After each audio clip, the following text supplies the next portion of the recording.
No injuries to report. It's awkward, but I don't have any. It's awesome. Go ahead. How was the touchdown pass from Christian? Just when did you come up with that, and you just take us through it? I mean, it's a play a lot of people do, so it's what makes it work is Christian's so good running on that play.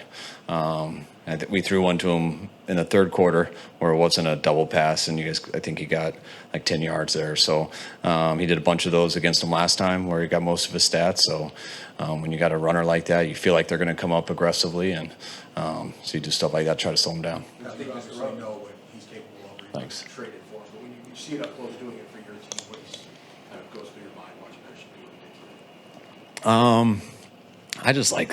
I think everyone knows how good of a player he is. But I just like how consistent he is and under control in what he does. He's a very smart player, and even though he makes a lot of plays and stuff, but the consistency of how he plays his game and stuff, I feel like was a great guy to add for us. He's obviously attempted 3 passes before this in his career. Did you have to see him throw a ball before you put that in the game plan? I remember Thursday night when we were doing the red zone, me yelling down the rooms, just anyone will answer. Does anyone know if Christian can throw? And then Brian Fleury emailed or sent through text a video of him throwing like a 53-yarder a few years ago.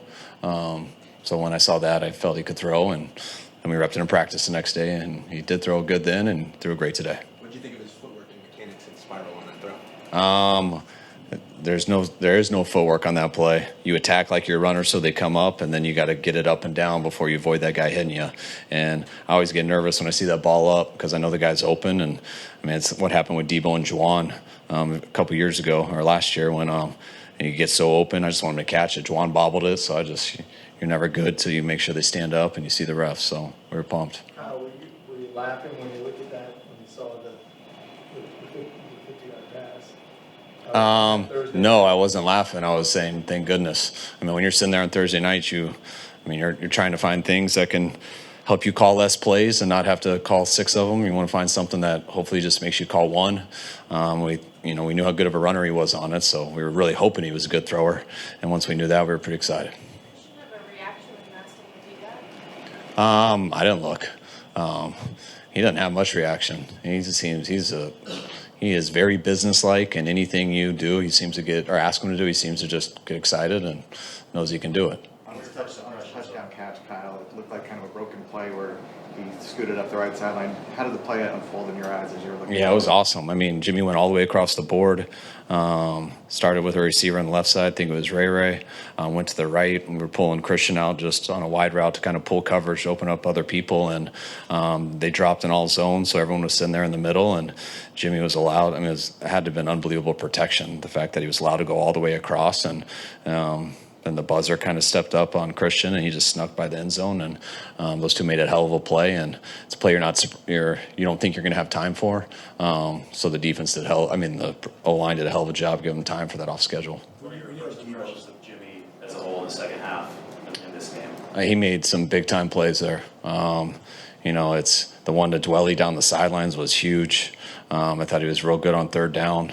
I know Ramsey got his hands on that one where he was a blitzer, and then he just stopped, so that one kind of surprised him. But for the most part, I thought Jimmy was good with the ball, and he made that huge off-schedule play to get to Dwelly down the sidelines, made one a Christian. Then it was a hell of a throw getting to George there at the end. When you know Debo's going to miss this week fairly early in the week, I assume, how much does that impact, going to Christian, we're going to use him like this, and what kind of relief was it to have that as another option? It didn't really change anything. It was just we were going to do the same stuff to him, and you're going to do the same stuff to Debo, and you just see how it balances out. And I think the hardest thing in the week was just when Juwan not being ready too. Just having to change some stuff and switch a bunch of guys around towards the end of the week, which made it a big challenge. I knew it was kind of an outside chance on Debo, but then when Juwan didn't, it was tough on the guys. So the receivers had to change a lot of positions and stuff, which put some pressure on them. But they stepped it up and did a hell of a job. You guys held him to 1.5 yards per play in the second half. It was something crazy like that. What do you think clicked at halftime, and what was the message at halftime? There wasn't much message. You come in, you go over your adjustments, and we were right there. The score, what was it at halftime? 14-10. We knew we were getting the ball first. I felt very excited that we scored last. Obviously wanted a touchdown, wanted to work that clock a little bit more, but we were able to score. And then the whole main thing was that they didn't go down and score, so I felt we got a chance to lap them. So that's the thing. You feel the best out coming out. We didn't get that done. Defense stopped them, gave us a second chance, and we did. And I thought the coolest thing, really about the second half was wasn't much different than the first half.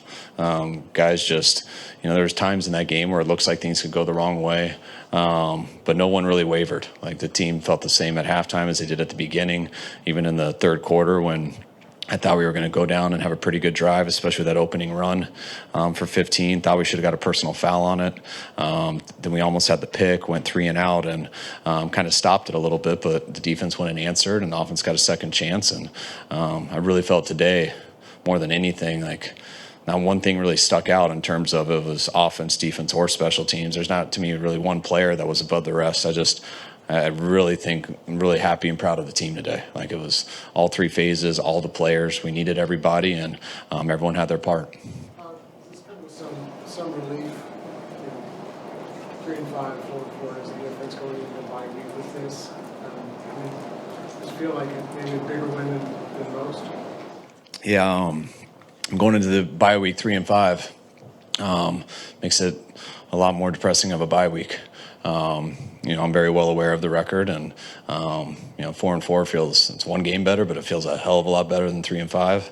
But you got to be prepared for that either way, and regardless of whether we're 4 and 4, and I've been 5 and 0 and haven't made the playoffs, and been 3 and 6 before and made it, been 3 and 5 and made it.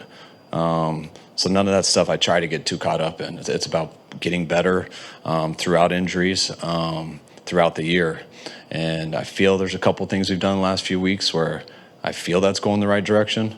Offensively, we've had to overcome some injuries on defense. But really to get this win right now, get into the bye, hopefully those guys have earned it. Hopefully they can get healthier, get some guys back, and definitely put ourselves in a much better position to come back and try to make a run at this.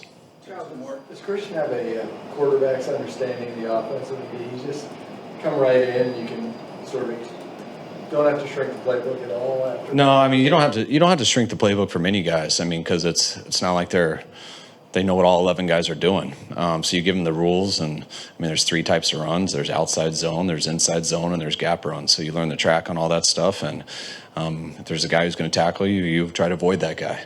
So you can get the runs in fast, but the more you can understand, the better you can get at things. I think when you say quarterback with Christian and stuff like that is just kind of his awareness on the field. And that's what I mean by the consistency of him and understanding when to do a lot, when to do a little. I see Cooper Kupp similar to that in how he plays. And I think Debo is very similar to that. So it's great to have guys like that. You've spoken in the past about the fans here in this stadium. What was it like on the sideline today? Same as usual. I think they got there a little later. It seems like everyone did, but there was definitely more red that only got stronger throughout the game, and it always confuses me a little bit when you're on the road and I don't see a play or something, and then I hear a cheer because I'm always confused what the cheer is for. But you could see as the game started going, I definitely started to feel like we're at home. You mentioned you were able to score last in the first half. There was still a minute left. Were you surprised the Rams didn't attack there in that position? Yeah, it was, but there's so many different reasons for that. We were expecting them to, and they didn't. And sometimes that's good, sometimes that's bad. You never know what's going to happen. And but because they ended up winning, I was glad they didn't. All right, appreciate it, guys. All right, thanks, guys.